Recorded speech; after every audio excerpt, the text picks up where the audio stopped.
Olá, alunos e alunas de Direito Constitucional 1, do quarto período do curso de Direito da PUC-Cerro. Hoje nós vamos dar continuidade à nossa matéria, trabalhando o Poder Executivo, e agora já discutindo os dispositivos da Constituição que tratam do Poder Executivo.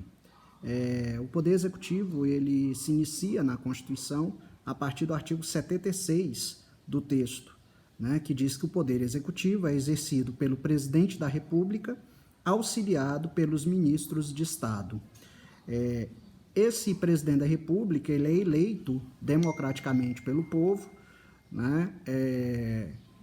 a cada 4 anos, que é o mandato do Presidente da República, e a eleição do Presidente da República importará a do Vice-Presidente. Essa eleição se realiza no primeiro domingo de outubro, em primeiro turno, e no último domingo de outubro, em segundo turno, se houver, do ano anterior ao do término do mandato presidencial vigente. Então, no caso atual, o mandato termina em 2023. Então, a eleição vai ocorrer em outubro de 2022, e aí, no primeiro domingo de outubro, faz-se o primeiro turno, a eleição com todos os candidatos.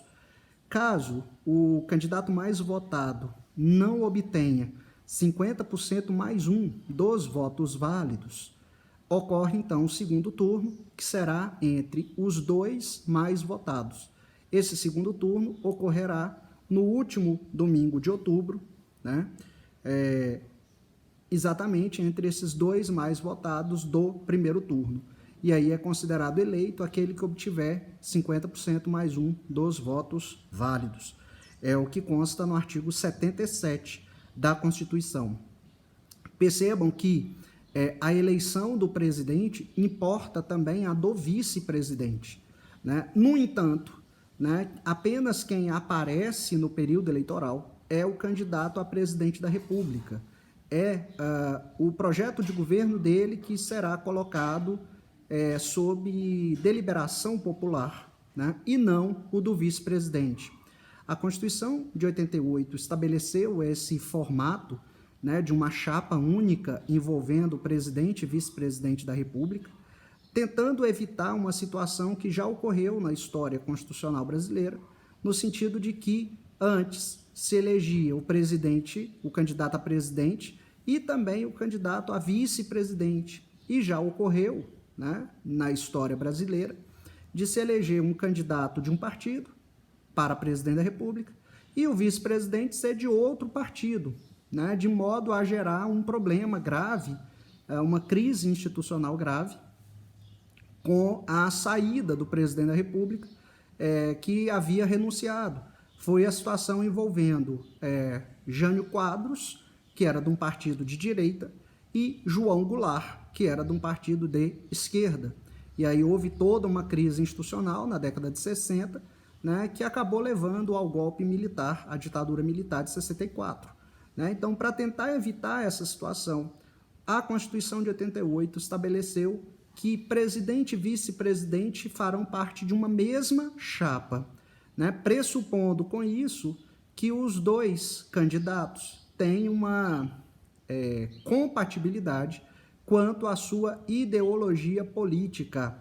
No entanto, convém ressaltar que o plano de governo, o projeto político que é submetido à deliberação popular na eleição é o do candidato a presidente da República e não o do vice-presidente. O parágrafo 1º do artigo 77 diz que a eleição do presidente da República importará do vice-presidente com ele registrado. O parágrafo 2º diz que será considerado eleito presidente o candidato que, registrado por partido político, obtiver a maioria absoluta de votos, não computados os em branco e os nulos. Então, a maioria absoluta vai se tirar os brancos e nulos, são chamados votos válidos. O parágrafo 3º estabelece que, se nenhum candidato alcançar a maioria absoluta na primeira votação, far-se-á nova eleição em até 20 dias após a proclamação do resultado, concorrendo os dois candidatos mais votados e considerando-se eleito aquele que obtiver a maioria dos votos válidos. Parágrafo 4º. Se antes de realizado o segundo turno ocorrer morte, desistência ou impedimento legal de candidato, convocar-se-á, dentre os remanescentes, os de maior votação.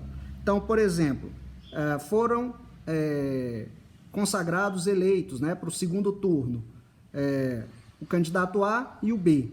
O A em primeiro lugar e o B em segundo lugar. Vamos imaginar, então, que o A tem algum problema legal que o impede de concorrer ao segundo turno, e aí, né, vai se fazer agora o segundo turno entre o candidato B, né, que foi o segundo mais votado, e vai se chamar o terceiro mais votado para fazer o segundo turno. Né, é o que diz o parágrafo 4º do artigo 77. Parágrafo 5º. Se, na hipótese dos parágrafos anteriores, remanescer em segundo lugar mais de um candidato com a mesma votação, qualificar-se-á o mais idoso. Então, se houver um empate, né, entre dois candidatos, vai para o segundo turno o mais idoso. Artigo 78. O presidente e o vice-presidente da República tomarão posse em sessão do Congresso Nacional, prestando o compromisso de manter, defender e cumprir a Constituição, observar as leis, promover o bem geral do povo brasileiro, sustentar a união, a integridade e a independência do Brasil. Se decorridos 10 dias da data fixada para a posse, o presidente ou vice-presidente, salvo motivo de força maior, não tiver assumido o cargo, este será declarado vago. E aí o artigo 79 estabelece as situações de substituição, né?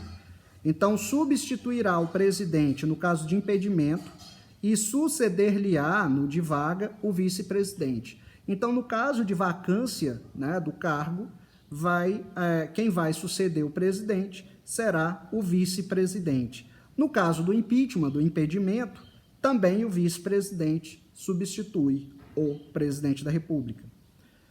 Esse é o artigo 79 da Constituição.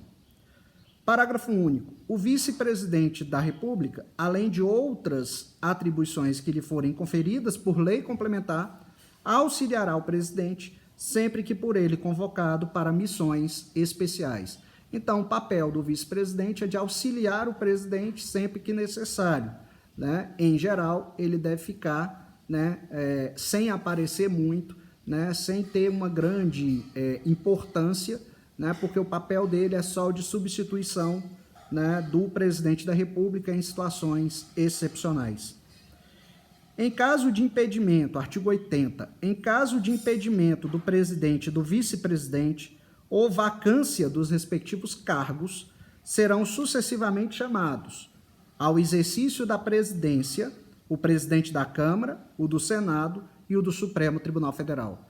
Então, nessa situação em que nem o presidente nem o vice-presidente podem assumir o cargo, eles serão sucedidos nessa ordem pelo presidente da Câmara, pelo presidente do Senado e pelo presidente do Supremo Tribunal Federal. Artigo 81. Vagando os cargos de presidente e vice-presidente da República, far-se-á eleição 90 dias depois de aberta a última vaga. Então, se, né, esses cargos estiverem vagos, após a vacância do último cargo, far-se-á a eleição 90 dias depois de aberta a última vaga. Se a vacância ocorrer nos últimos 2 anos do período presidencial, a eleição para ambos os cargos será feita 30 dias depois da última vaga pelo Congresso Nacional, na forma da lei, né? Ou seja, se essa vaga ocorrer nos 2 últimos anos do mandato, então a eleição será indireta e será realizada pelo Congresso Nacional na forma da lei. Se for nos 2 primeiros anos do mandato, a eleição é direta, né? E essa eleição vai ocorrer 90 dias depois de aberta a última vaga. Em qualquer dos casos, os eleitos deverão completar o período dos seus antecessores. O mandato do presidente da República é de 4 anos e terá início em 1º de janeiro do ano seguinte ao da sua eleição, artigo 82. E o artigo 83, o presidente e o vice-presidente da República não poderão, sem licença do Congresso Nacional, ausentar-se do país por período superior a 15 dias, sob pena de perda do mandato. Então, nós temos aí as regras relacionadas ao presidente e vice-presidente da República, que se aplicam, né, por simetria também aos governadores, prefeitos municipais e ao governador do Distrito Federal. Então é isso, pessoal. Nós nos vemos então na nossa próxima aula para tratar das atribuições do presidente da República. Até lá.